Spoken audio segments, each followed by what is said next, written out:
So welcome everybody. We actually decided we're gonna start off with a bit of a conversation, and since Russ is pouring his beer, I figured I'd get it cracking. Um, what it's like to run and grow a Twitch channel while still tending to your duties as a husband and a father. It's a ridiculous balance. Like it's not just okay, I'm doing this and everybody else's lives stop. You still got kids to take care of. You got a wife that needs help. It's a big burden. So if Russ is ready to go, he was gonna kick it off. Too much work for you, Matt? Yeah. I think it's just a really, really difficult balance, but making sure that you're keeping your priorities straight, right? I mean, that's the biggest thing to me. Like I'm up at 6:30, 7 o'clock every morning to get my kids ready for school, and then my little ones walk to school. We only live a block away from the school. Then I have to take my oldest to middle school, and then back, and then doing an 8 to 5 work day, you know, and then going and picking up my oldest from his school. Somewhere in the middle of that, usually about an hour and a half before I end work, I go pick him up and then come back and finish work. And then sometimes over my lunch break, I go back and make the little tweaks that I need to my channel, right? And just kind of having something in my mind that if I have a little bit of break during the day, I go back and make some changes. Just always trying to improve. But once work is done and once the kids are home and then it completely switches off. I can't focus on Twitch. I can't focus on Discord. I can't do those things, right? I mean, they're not my top priority.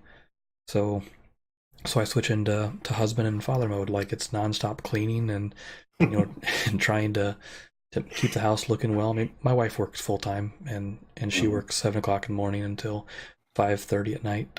You know, and so we're both working. It's just kind of tough to keep things looking nice around here and I usually cook the meals a lot of the time, um, which is it's just fine. I don't have any issues with that. Or sometimes it's just oh shit, we don't have any time to eat, so bologna sandwiches and corn dogs for everybody. you know, something stupid easy. But then my Yeah, kids go to bed at 8 o'clock, so yeah. I mean, last night my kids got pigs in the blanket because my wife had a meeting oh, I love at pigs. 6:30. So it was Daddy's turn to make food. So it was pigs in the blanket time. Yep. Oh, I do it all the time here. That They and love it. frozen pizza. Oh yeah, frozen pizzas for the win. Yeah, I'm not allowed to cook. I mean, I'm decent at it, but wife likes things a certain way, so she's like, "No, I'll cook. I'll do everything." But every once in a while, I'm like, "I got grilled cheese sandwiches and soup. It's good." I have a I can nice do balance that. here because I don't like doing the dishes and stuff. So if I do the cooking, she'll do the cleaning. It works out well. And then sometimes I throw in like little specialties. Like I don't know if you guys are familiar with aglio e olio. It's a What? Yeah, yeah yeah. yeah. I know what that is. I mean, it's Hughes a doesn't. really weird word for something stupid simple to make. So I mean, you're taking rotini. Typically, that's the noodles that I use, right? And then once you boil those, you're boiling it. You add olive oil to it, and then after it's done, you strain it. Add more olive oil to it, and then it's Parmesan cheese, salt, pepper, um, garlic, sometimes a little bit of onion. Toss it in there, mix it up, and it's called aglio e olio. Hmm. You forgot garlic.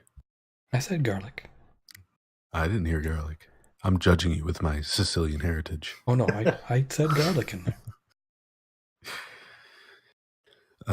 Yeah, I do the dishes. Like that's my job as far Me as dinner too. goes. But man, like the effort you need to put in to actually grow your channel and grow your reach on Twitch and social media, like I have a really difficult time finding ways to do it and then, like the time to do it. But you know, it's you, if you have that drive to do it, you find that time. And like for me, my time for that is, when I get to work. Like I have really simple tasks that I do every morning, but I have 20, 30 minutes to, hook up with people on social media and hit up some Discord, stop by a couple streams, and then it's work for me, like all day long. AJ, you want to talk? Do you want to talk a little bit about Buffer for a minute? I know it's been huge for me. Yeah. Buffer is a tool you can use. You hook it up with Twitter and you can schedule 10 tweets per day.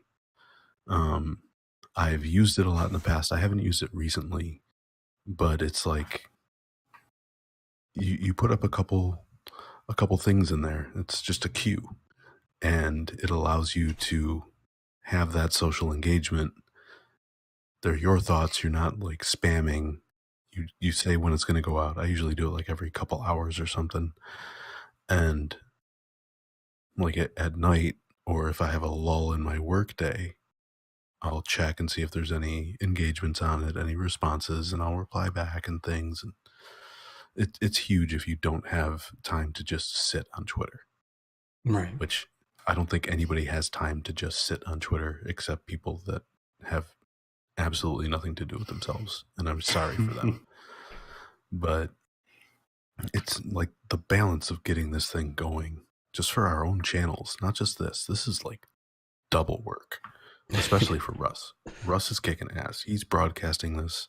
He's putting this whole thing together. He has to do tedious shit to get this thing together before we stream.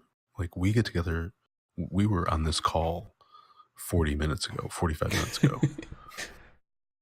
So he could set up the video and everything. Just tedious shit.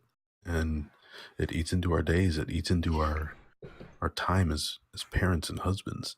And while it's taxing, it's also really rewarding, especially for me. Like just having people show up, like all you guys here right now, Rev, Matt, Bebach, Seif, thank you for being here. Like this is our payoff. Being able to do this and like hang out and just have fun. So thank you. I mean, that's kind of what we talked about with the Dad Bod thing, right? I mean, we want to be able to show people that it's okay to, to be a dad and still play video games and, have fun. Yeah, I mean... Glory, hey, how you doing, man? Hey, Glory. What does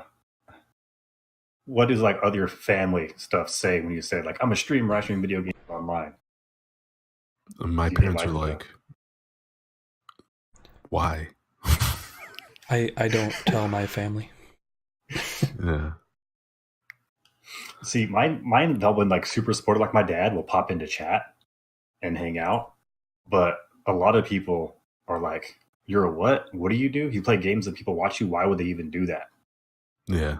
So like explaining that shit to them, and then like you're taking time out of your life to do this stuff. Like streaming itself, it's one thing. When you're from the outside looking in, when I first started like looking at streams, I was like, "Oh, that's pretty easy. They're just playing games." But then if you want to like create something, you're spending time building your channel, doing your panels, overlays, your networking. If you want to do a YouTube channel, you got to make that content. So just like this is just like the fun stuff. Then there's all the behind the scenes work that we're doing that we have to try to fit in. Like I fit in most of my editing time things like on lunch breaks. Luckily I work from home. Like I work right here. I'm sitting in my office chair. So it's easier for me to kind of get some stuff done. But it is a task. Yeah, you guys are lucky in that regard. I have to sit in a goddamn office every day and deal with people. Oh shit! Miles Walk is here. Oh damn it! Oh, what's up, Miles? And Rev. Yeah. And Matt, this is my first beer, man. My first beer. Miles, I got a little something for you. I guess I owe you a chug, so I'm gonna chug one of these bad boys for you. Oh. In a little bit. Not right now. We're gonna wait. Miles, how much time do you got?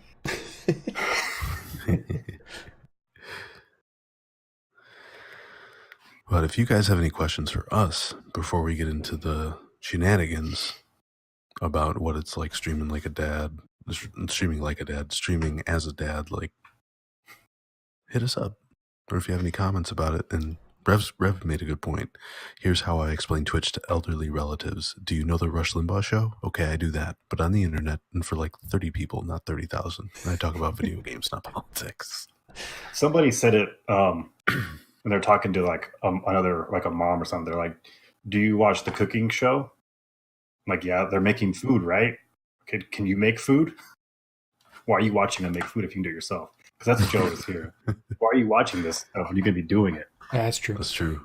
That's a good point.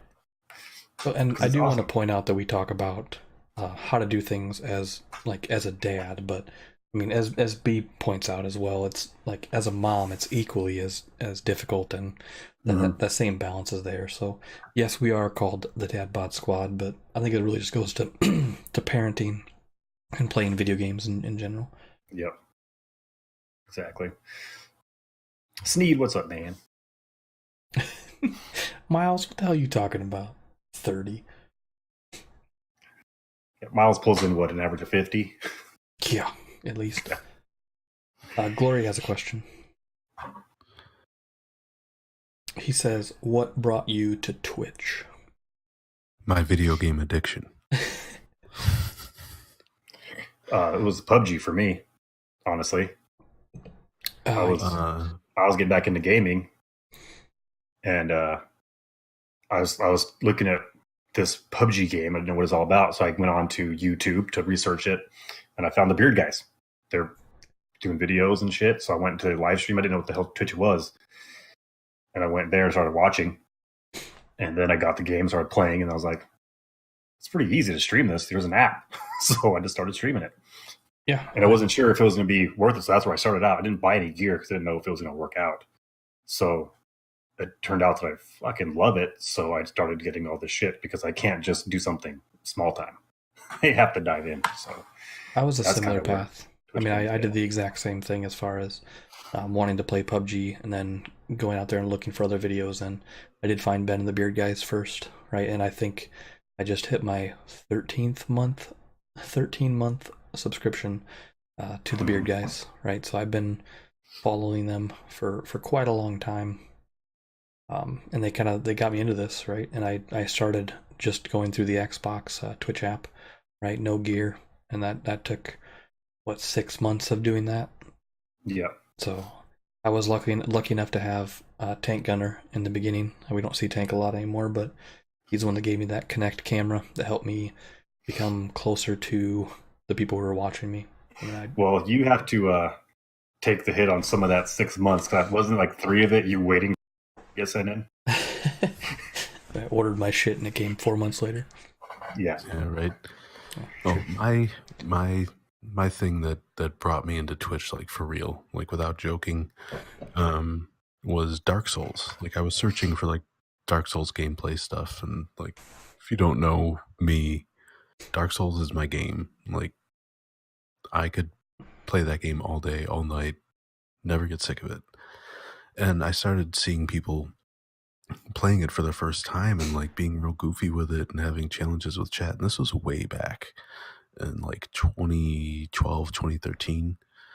And I was just a lurker for the longest time. And I kind of got back into, I got more into chatting with it when Destiny came out. I started seeing all these PvP videos about, how to get better in PvP and stuff, and like map tricks and stuff. And it led me to this community within Destiny where I was seeing people like King Athalion, Professor Broman, Dado, and like their charisma. And I was like, this is amazing. Like, this isn't just people goofing around. These are entertainers.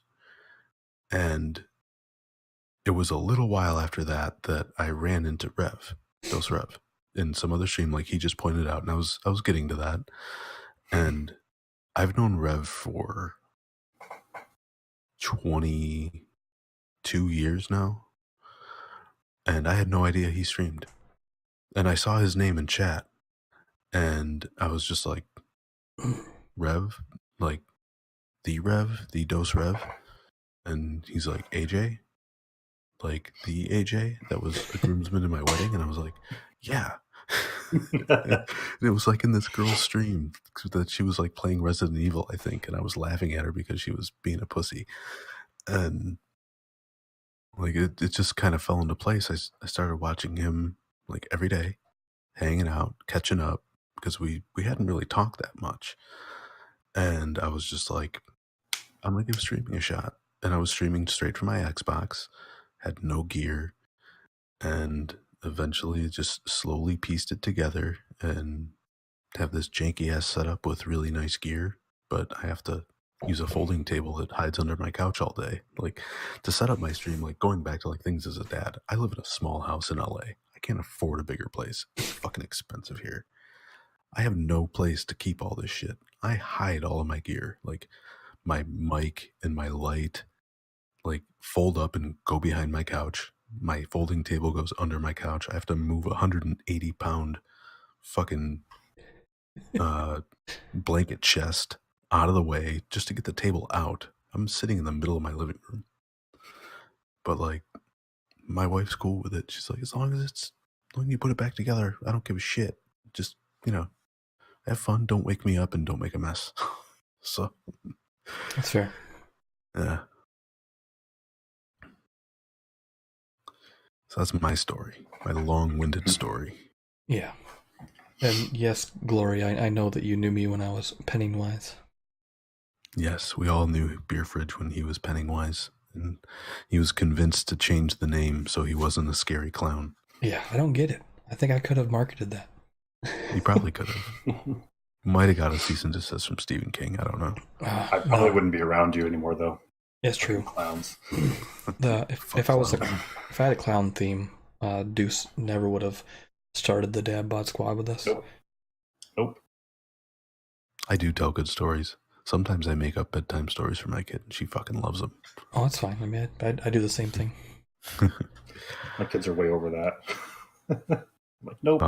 My daughter wants stories every night. No, I get it. I mean, my older two, they don't give two shits about stories or anything like that. But the 5-year-old, he's still all into that. So you guys all know Viv Alanco, right? Yeah. So Viv has this giant scarf collection. I don't know if you guys knew this. He's a collector of scarves, or all the other weird names that you can call those things that go around your neck. A scarfaseur? He's a scarfaseur. Well, my 5-year-old loves scarves, and so I had to show him Viv's collection, all of his Instagram photos of all his different scarves, and he freaking loved it. So I sent a picture of him with his favorite scarf to Viv to get his feedback. So, yeah, it's funny. Oh shit, Pammers is in here. That's right, Pammers, you're a VIP, and I just got a haircut, so I'm trying to show this shit off because I feel fresh as fuck. I wear the same hat like every damn day. I wear my hat just for it's pure vanity, not really the hair thing, but when I'm playing these shooter games and I like aim down sights, I just have a habit of closing one eye, so I get real squinty. So the hat kind of blocks my weird looking face when I'm scoped in. I only get real squinty after like 4 beers at more than 13.5% ABV. AJ or any of the dad bods, are you excited about Anthem? Me personally, no. No, I don't give a shit about the game. To me, it's EA cashing in on the looter shooter stuff that Destiny perfected and then shit on themselves with for Destiny 2. Right. And it's just an endless grind game. I don't want to deal with it. I don't want to play it. I don't want an uphill battle to get stuff that everybody else has, and I don't have time for it. I'm good. I'm more pumped about Division 2 than that one. Yeah, and that's a grindy game too. Yeah. But it's not in that like super sci-fi vein that I don't know. There's differences. It's not as fast paced and flashy. It's tactical. I think Division does a really good job of hiding the fact that it is a grindy game, right? I mean, it does. They don't really. It's not really. Hey, you're going to do this same mission over and over again, like you would on a Destiny. Like, we're not going to go through this big giant Leviathan raid over and over and over again to try to get better loot.